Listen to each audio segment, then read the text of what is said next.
Perkenalkan, nama saya Nimade Santi Rahayu Adiari dengan nama VET tuberculum muscularis dari gugus 6 dengan nomor NIM 2009 511 056 dari kelas B. Di sini alasan saya milih FKH Udayana yaitu yang pertama karena dokter hewan merupakan salah satu cita-cita saya sejak lahir. Kemudian yang kedua, di FKH Udayana baik dari jenjang sarjana dan profesinya sudah terakreditasi A sehingga dapat menjamin lulus-lulusannya ke depannya. Kemudian di FKH Udayana juga memiliki 3 keunggulan, yaitu yang pertama sapi Bali, yang kedua anjing Kintamani, dan yang ketiga babi Bali, yang berbeda dengan fakultas kedokteran hewan di universitas lainnya. Kemudian FKH Udayana juga sudah terbukti memiliki lulusan-lulusan yang terbaik sehingga mampu bersaing di dunia kerja. Visi dari Fakultas Kedokteran Hewan Universitas Udayana yaitu mewujudkan Fakultas Kedokteran Hewan yang menghasilkan lulusan berkemampuan profesional di bidang kedokteran hewan yang dilandasi etika dan budaya.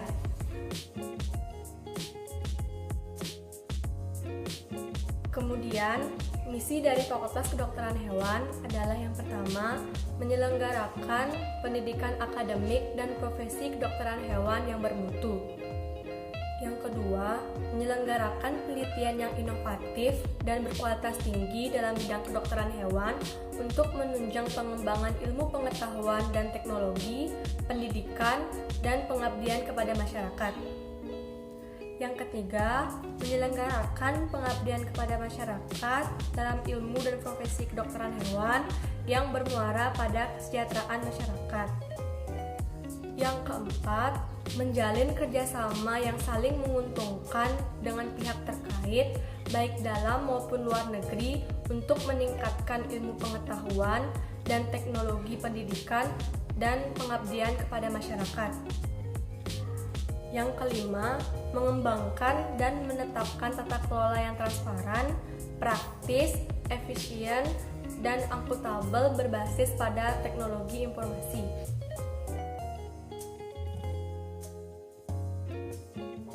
Saya akan menjelaskan mengenai profesional, beretika, dan berbudaya serta hubungannya terhadap profesi dokter hewan menurut pandangan saya.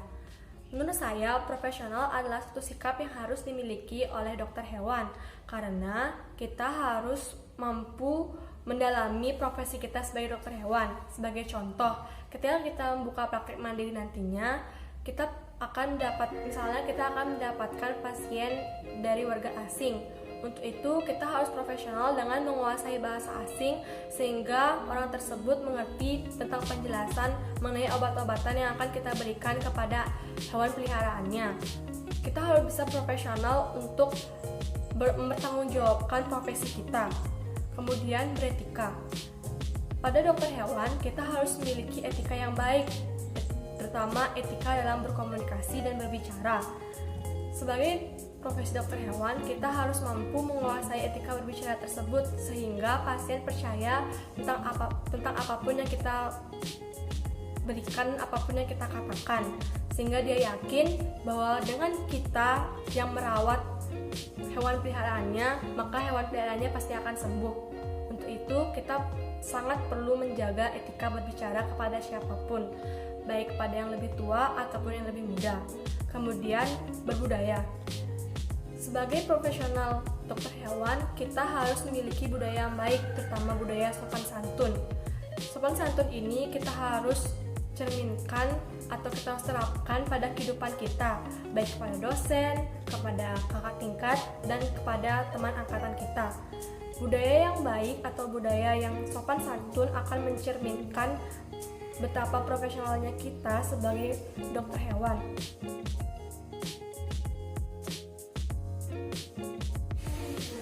Kemudian, prospek kerja dari Fakultas Kedokteran Hewan ketika kita nanti lulus menjadi dokter hewan adalah yang pertama, kita bisa praktek mandiri, yang kedua, kita bisa bekerja di klinik, yang ketiga, kita bisa bekerja di kebun binatang, yang keempat, kita bisa bekerja di peternakan ayam dan sapi, kemudian kita bisa bekerja di tempat karantina hewan.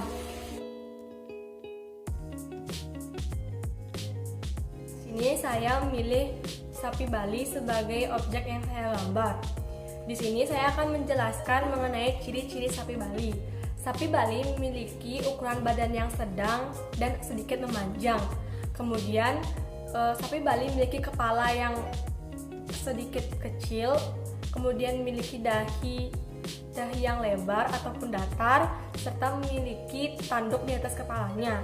Sapi Bali ini juga memiliki garis hitam di punggungnya yang memanjang sampai ke ujung ekor.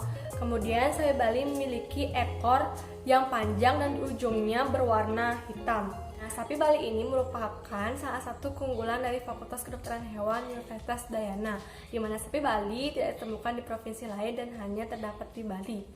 Sapi Bali ini merupakan plasma nupah yang harus dilestarikan keberadaannya. Kemudian keunggulan dari sapi Bali ini yaitu memiliki 60% daging sapi, di mana daging sapi ini dari sapi Bali sangat besar dibandingkan dengan sapi-sapi lainnya. Kemudian sapi Bali ini dalam umur 2 tahun sudah bisa beranak dengan persentase kesuburan yang sangat tinggi tentunya. Kemudian sapi Bali ini terkenal dengan kejinakannya. Kemudian sapi Bali ini bisa hidup di lahan yang krisis dan dapat mencerna semua pakannya dengan baik. Sekian dan terima kasih.